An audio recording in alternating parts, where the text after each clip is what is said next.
Ensambagere, ebikonde, amasasi mu bbanga kw'ossa n'omukka ogubalagala binyoose, poliisi bw'ebadde egumbulula abagoberezi ba Nabbi Bright Muyingo ow'ekkanisa ya God's Healing Tower International Ministries esangibwa e Nabweru, ababadde bagezaako okulemesa abannema okumenya kkanisa yaabwe eyazimbibwa mu kibangirizi ky'olutobazi lwa Lubigi.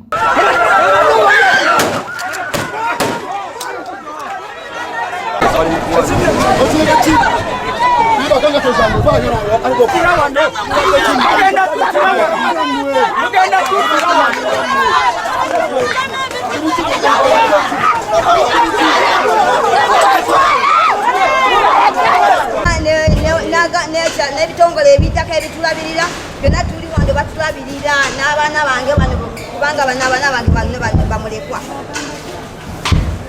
Abaana bange bano bamulekwa. Ene kanisa yenyambyeko okubaakula abaana bano nga bandekanga abaana bano bato nga abaana bakazaalibwa ne babandekera nesigala nga ndabirira ankaako nga nkaako bannamwandu bamulekwa natuvako nga bannamwandu nga bamulekwa abatalinaako baabwe abatalinaako mwasirizi tetusina gye tusobola kugenda tetulina gye tulaga munatukasukawa nga Uganda munatukasukawa nga abakulembeze baffe abalungi mugenda tukasukawa. Zigenze okuwera ssaawa 5 ez'okumakya nga abannema bataka mu bitundu eby'e Nabweru olw'eti ezibadde zikuumibwa abajaasi ba UPDF n'abapoliisi ekkakanya obujagalalo ne zitandika okusenda buli kye zituusizzaako enkumbi nga zisoose kusima binnya mu kifo awoolezebwa mmotoka. Oluvannyuma boolekedde ku kkanisa ya Nabbi Bright Muyingo gye basanze abagoberezi nga basinza nga bannema beesoze ekkanisa boogereko n'omusumba Bright asangiddwa ku kituuti era ne bamusaba alagira abagoberezi be okufuluma nga Nabbi Muyingo alabiddwako ng'akuba amasimu ag'okumukumu okulaba ng'ataasibwa. Ng'abannema basabye Nabbi alagira abagoberezi be bafulume ne yeerema nga bw'ategeeza nti kkanisa ye terina kumenyebwa kuba yabawandiikira dda ne batamuddamu. Babadde tebannanziramu so singa babadde banziramu ne baŋŋamba nti nedda yembasaba n'abadde njakukire naye nze babadde tebannanziramu nga nnema ligotimu yabawandiikira era ne bafuna ate ekirala bennyini bwe baali balaga nti bagenda kukola ki kunzikiriza kubanga sente zange baazitwala bazirina sabumiitinga batwala mundiya batwala sente. Abagoberezi abali mu kyaki kigambo kikyo bagamba bafulume tebafulume. Abagoberezi abo kambuuze ligotimu kyeŋŋamba kyange. As a church, they also Ugandaland board knows it. They are registered, fully registered. So how can you come and do this such impunity without even hearing to them? Our law firm, Rukwagani Company Advocate, wrote to NEMA demanding their reply because they have submitted their project brief and the money we are paid to the government of Uganda for assessment, impact assessment. 8 months ago, they have never responded. We have written to them several letters without replying. What does it mean? Abannema balabye guli gutyo ne bayungula abawanvu n'abampi abazze ne beesogga ekkanisa nga bwe balagira abakkiriza okwamuka kkanisa eno ne beerema nga bakira bawera nti si baakukkiriza kkanisa yaabwe kuyiibwa nga babadde bakyeremye wetiye n'etandika okumenya olwo abasirikale bannamawulire n'abagoberezi ne babuna emiwabo nga buli omu anoonya omulyango ogumufulumya.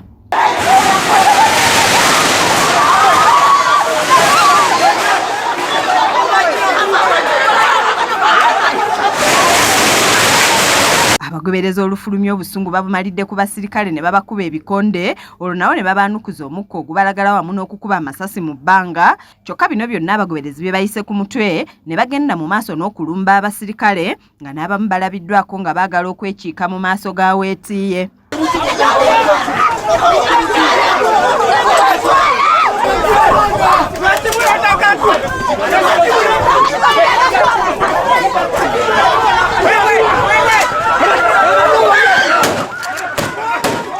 Ng'abagoberezi bamwebulunguludde ne bamuzza ebbali okumutaasa omukka ogubalagala nga bano bavumiridde ekyokumenya ekkanisa yaabwe gye bagamba nti yazimbibwa ku ttaka lye baagula kuba essomero eryasookawo.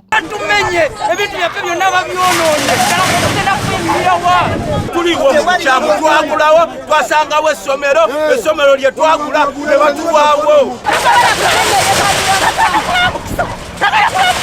Kansala w'ekitundu kino Serunkumakana Kambata agamba nti ebizibu bye basanze mu bannema nti bwe baba balabula abatuuze ku ky'okwamuka ebifo by'entobazi babakulembeze tebabibayingizaamu. Gavumenti yakeera ku makya n'ennema ne bapulaninga okugoba abantu ng'abakulembeze tebakitaddeemu. Kati olaba ekituuse ku Nabbi Muyingo nti bajja ne bamugamba jjawo ebintu byo. Ffe ng'abakulembeze tetuli bamalayika ntwali tujja kutegeera nti Nabbi Muyingo alina olutalo olw'okulemera mu kifo. So tulowooza kyakoze kikyamu ekyokulemera mu kifo. Wabula ate ne gavumenti obudde bwemuwadde butono talina busobozi.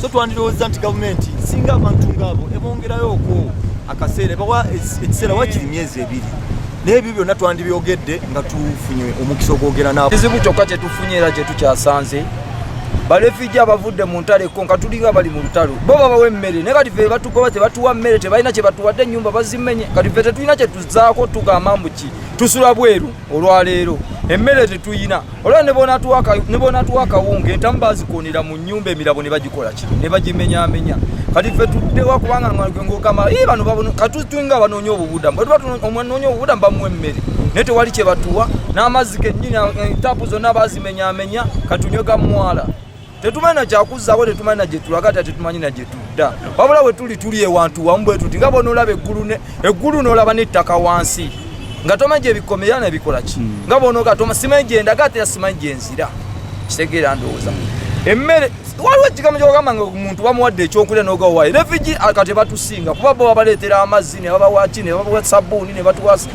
naye ffe tebalina kye batuwa wabula bagabuga muve wano kati ffe tuddewa wabula batugamba kennyini omuntu akeera ku majja n'atugaa tuve wano ne masinzo we batugambira tusabe nago bagamenya bumenyi wabula batulinza ne batubalira we bakola ki ne batubalira amayumba gaffe era amala okugabala ate ne bama ne bagamenyawo kati kye tunadda bo batandika butandisi kubala tetumanyi kye tuli kye baliko na kye tubabala ekyabwe. Okay. Wetuviiriddeyo ng'abannema bakyagenda mu maaso n'ogwabwe ogw'okumenya ennyumba zonna ezaazimbwa mu ntobazi.